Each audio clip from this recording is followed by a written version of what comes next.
Bienvenidos de vuelta a 7x7. He querido esta noche contarles la vida del espía Vladimiro Montesinos. Un arequipeño de familia más o menos noble, aunque su padre luego cayó en desgracia, que llegó a tener muchísimo poder en el Perú, como ustedes bien saben, y un poder que usó de manera ruin, abyecta, en la década de los 90. Quise recordar la muy mala relación que tuvo Montesinos con su papá, con Panchito Montesinos. En parte también porque su papá quería que Vladimiro fuera militar. Y Vladimiro no quería ser militar, quería ser abogado. Pero Panchito Montesinos, el papá de Vladimiro, era todo un personaje en Arequipa. En Arequipa, él solía hacerse el muerto. Se mató en Lima, ¿no?, de una sobredosis. Pero en Arequipa publicaba la esquela de su propia defunción en el periódico y citaba a los amigos y familiares de la víctima en una determinada casa fúnebre, plantaba ahí un ataúd cerrado. La gente suponía que Panchito Montesinos estaba muerto allá adentro y no estaba muerto, pero así él se enteraba de quienes realmente lo querían, pues, ¿no?, quienes iban al velorio. Su hijo Vladimiro refinó ese trato un tanto promiscuo con la muerte, porque cuando ya tenía mucho poder, tenía una costumbre cruel. Vladimiro Montesinos, ¿no?, ya no Panchito. Panchito era el que simulaba estar muerto en Arequipa para ver quiénes lo querían todavía. Montesinos, si tenía un enemigo al que quería intimidar, le mandaba primero a su casa, asegurándose de que fuera la casa familiar, la esposa, los hijos, una corona fúnebre a nombre de su enemigo, que estaba vivo, pero al que en esa corona fúnebre Montesinos ya lo había exterminado, ¿no? Luego, si la enemistad no se replegaba, si el enemigo no se dejaba arredrar por la corona fúnebre, llegaba a la casa el presupuesto completo de los servicios funerarios, a nombre, por supuesto, del supuesto muerto que todavía estaba vivo, pero al que Montesinos parecía dispuesto a quitarle la vida en cualquier momento.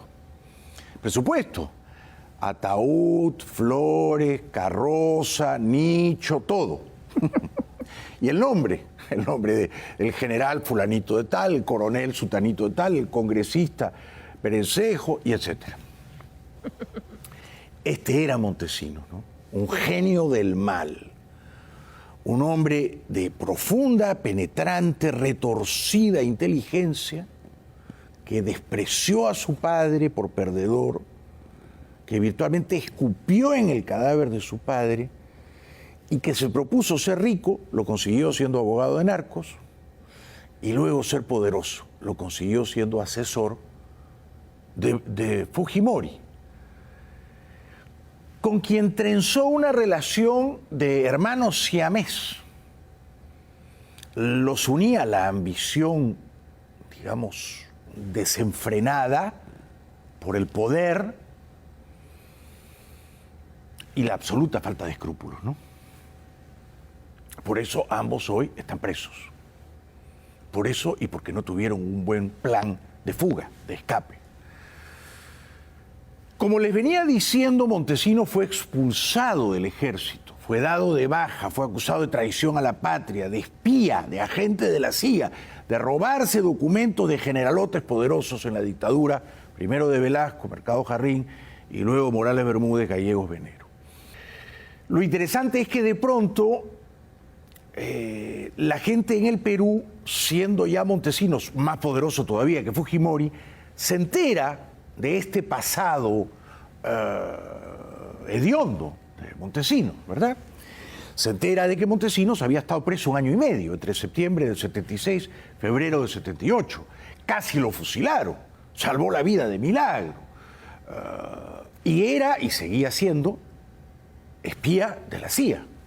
Montesinos fue condenado por perfidia y deserción al mando. Estuvo prisionero en una celda del cuartel Simón Bolívar durante poco más de un año. Salió libre y en pocos meses consiguió titularse en San Marcos. Y efectivamente se titula como abogado de San Marcos, se dedica a defender narcos, conoce al narco colombiano Porras Ardila, orquesta su fuga de un hospital en el Callao, lo lleva al aeropuerto de Coyique. Meses después, en Europa, el narco colombiano le da $1 millón en efectivo. Esto ya está contado, ¿no? Muy bien. En los 80s, primero con Belaúnde, después con Alan García, Montesinos trataba de aproximarse al servicio de inteligencia, ¿no? Su sueño no era ya tener dinero, que lo tenía, tampoco casarse, se había casado, había tenido 2 hijas, se casa con la hija de un militar y tiene 2 hijas con ella. Se casa con Trinidad Becerra y sus hijas me parece que son Silvana y Samantha. Se casa el año 73, joven todavía, 28 años. Y entonces, Montesinos se propone tener poder político, pero en las sombras, ¿no? Seguía muy atentamente los tejemanejes en el servicio de inteligencia. Tiene un general que lo protege o lo consiente, Cucharita Díaz, en los tiempos de Alan García, pero su gran oportunidad ocurre en 1990. Fujimori era un candidato virtualmente desconocido y Montesinos era un abogado poderoso y ducho en las artes de corromper a jueces y a fiscales. Es decir, era el gran corruptor en el Poder Judicial en Lima. Sabía perfectamente cuál era el precio de cada juez y de cada fiscal, de cada secretaria y de cada amanuense, y qué debía hacer para sustraer, robar, hurtar tales y cuales documentos que incriminasen a sus patrocinados. Este era Montesinos. Y va a tener la gran aparición, la gran oportunidad de su vida, cuando a Fujimori en la campaña electoral del 90 lo acusan de evasión de impuestos. Y era verdad. Fujimori y su esposa Susana se habían dedicado durante años a construir casas rústicas, compraban los lotes, los terrenos, construían unas casas precarias y las vendían sin acabados. Y ganaban un buen dinerito, pero no pagaban impuestos, por supuesto. Acusado por las televisiones peruanas, Fujimori, todavía candidato presidencial, de evadir impuestos, busca a un abogado que lo rescate. Un asesor de Fujimori, Francisco Loaiza, que era amigo de Montesinos, era el amigo con el cual Montesinos ve el cadáver de su padre recién suicidado y le pregunta, ¿tú crees que este hijo de puta me va a afectar la carrera militar? Ese amigo, o sea, un amigo cercano, Francisco Loaiza, le dice a Fujimori, yo conozco a un abogado, Montesinos, Vladimiro Montesinos. Yo le aseguro que Montesinos en 3 días le apaga ese incendio, ingeniero Fujimori. Tráiganlo. Va Montesinos. De nuevo, huele, presiente que está cerca del poder, le promete a Fujimori, en 3 días yo le traigo todos los papeles, todas las acusaciones, las pruebas contra usted, y esto lo sepultamos, ingeniero. Deja de existir en el Poder Judicial. Deja de existir. Montesinos coimea a quien tiene que coimear le rompe la mano a quien se la tiene que romper, lubrica a quien tiene que aceitar y se presenta a los 3 días en casa de Fujimori con todos los papeles, las pruebas contra Fujimori y le demuestra su eficacia. Y en ese momento Fujimori comprende que lo va a necesitar. Y así fue. Lo necesitó. Lo necesitó en la campaña electoral. Por ejemplo, para prepararse en el debate contra Vargas Llosa. Montesinos le dio un montón de munición. Convenció a Fujimori de que no le dijera Vargas Llosa, sino solamente señor Vargas. Le dio a Fujimori pasajes de un libro erótico que había escrito recientemente Vargas Llosa, El elogio de la madrastra. Convenció a Fujimori de que acusara de pornógrafo, de degenerado, de sátiro a Vargas Llosa. Además, le dio otra munición a Fujimori. Pruebas de que Vargas Llosa había confesado que en su juventud, como reportero de la Crónica, había consumido cocaína, pichicata. Usted, ingeniero, dígale, señor Vargas, usted ha sido drogadicto. ¿Cómo va a ser jefe del Perú, donde el narcotráfico tiene tanto poder?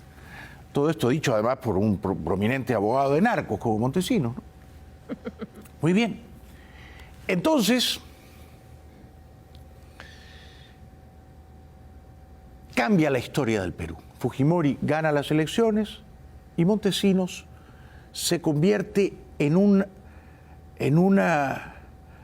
parte inseparable de Fujimori, en una suerte de prolongación de Fujimori.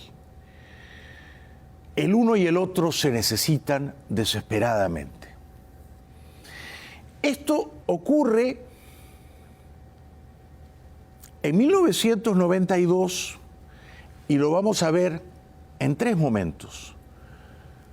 Primero, cuando Montesinos convence a Fujimori de dar el golpe de Estado, de dar el zarpazo, de cerrar el Congreso, de sacar los tanques a la calle, con lo cual Montesinos afianza su poder entre los militares. Luego, cuando ese mismo año capturan a Abimael Guzmán y Montesinos lo muestra enjaulado y con el traje cinematográfico de presidiario. Y en noviembre de ese año, cuando el general Salinas se alza en armas con gran honor, tratando, y va a fracasar, de derrocar a Fujimori. Fujimori corre a esconderse en la embajada del Japón. En esa circunstancia, noviembre del 92, cuando se alza en armas un general honorable como Salinas, tratando de tumbar a Fujimori, al golpista Fujimori y a su siniestro Rasputín, el espía Montesinos, el jefe del ejército, el general Hermosa, y Montesinos hablaban por teléfono de esta manera, y esto saldría unos años después en Contrapunto de Canal 2.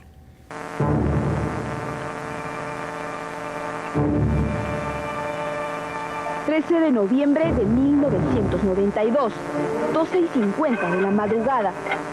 Mi cuñado Cuba está también ahí con él. Así es. Está con él. Ahí no hay ningún problema, está también Flaco Quillones. Sí.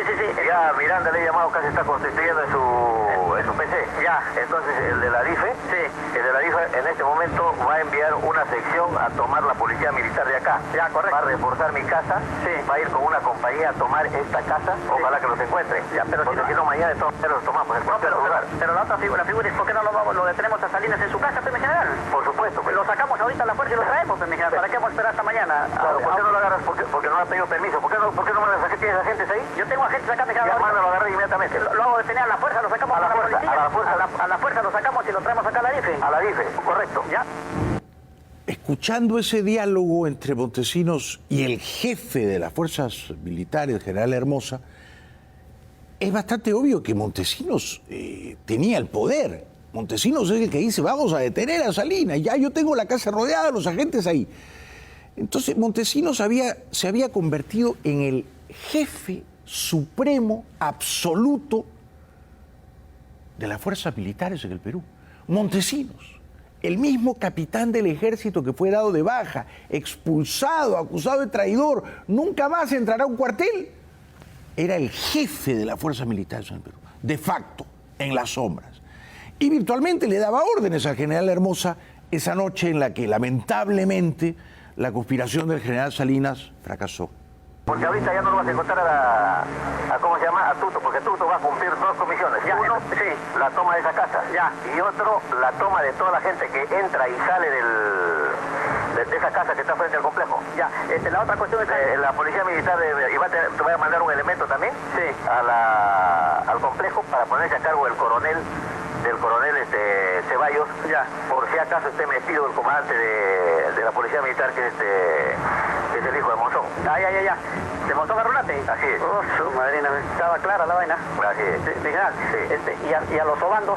A los Obando, porque se podía hacerlo detener también. Yo conozco la casa de uno de los Obandos, el que está en retiro, que vive aquí en Coronel la comandancia también que lo detenga, y al otro también, pues. Y al otro también, bueno, también a los dos. No sé la dirección del otro, pero me voy a averiguar. Averiguo, que los tomen, lo lleven al DIF y mañana le damos de baja. Ah, sí, mañana cuánto de baja. Así es, sí. Ya, Miguel, listo. Nos estamos en contacto. Nos comunicamos con el policía. Ya. Qué cosa tan sórdida, tan truculenta escuchar esto, ¿no? Es decir, quieren detener a todos. Montesinos quiere detener a todos. A este, al otro, a los Obando, al que no se acuerdan el nombre, no se acuerdan la dirección, pero por la duda deténlo también. Detén a todo el mundo y lo damos de baja mañana. Bueno, así se usaba el Perú, el poder en el Perú, quiero decir. Así se usaba el poder en el Perú en los tiempos de Montesinos y Fujimori, en ese orden de poder, no al revés, Montesinos y Fujimori. Vamos a la pausa. Al volver, les voy a recordar cómo capturaron a Abimael Guzmán ese mismo año 92 y luego cómo se reunía y se grababa Montesinos hablando con Abimael Guzmán. Eso es muy interesante. Las cosas que se hablaban, que Montesinos las grababa. Y también cómo Montesinos y Fujimori, en ese orden de poder, dieron una célebre entrevista a pocos días de la liberación de los rehenes en la Embajada de Japón en Lima. Y finalmente, cómo Montesinos no supo retirarse en Panamá, no comprendió que su hora, que su tiempo habían pasado y se obstinó en volver al Perú y en darle un golpe a Fujimori, cosa que lo terminó hundiendo para siempre. Así como Fujimori tampoco supo quedarse tranquilo en Tokio y pensó que los peruanos no podíamos vivir sin él y regresó desde allá lejos, desde Tokio, para terminar en una cárcel en Lima. Hoy los dos están presos. Si hubieran tenido la astucia o la visión de comprender que su tiempo habría pasado, se habrían quedado en el exilio. Decidieron volver y se hundieron como merecían hundirse. Antes de la pausa, saludo y agradezco con emoción a Heineken Perú. Es una marca de prestigio en todo el mundo. Es una cerveza o una línea vasta de cervezas que ofrece calidad, excelencia. Heineken Perú nos ofrece ahora esta cerveza, Tiger. Tiger es una cerveza diseñada especialmente para nosotros los peruanos, para los tigres peruanos, que son fieros, indómitos, que no se dejan domeñar, domesticar, que saben lo que quieren y que van a por ello, tomándose en el camino una cerveza refrescante de Tiger. Ya regresamos.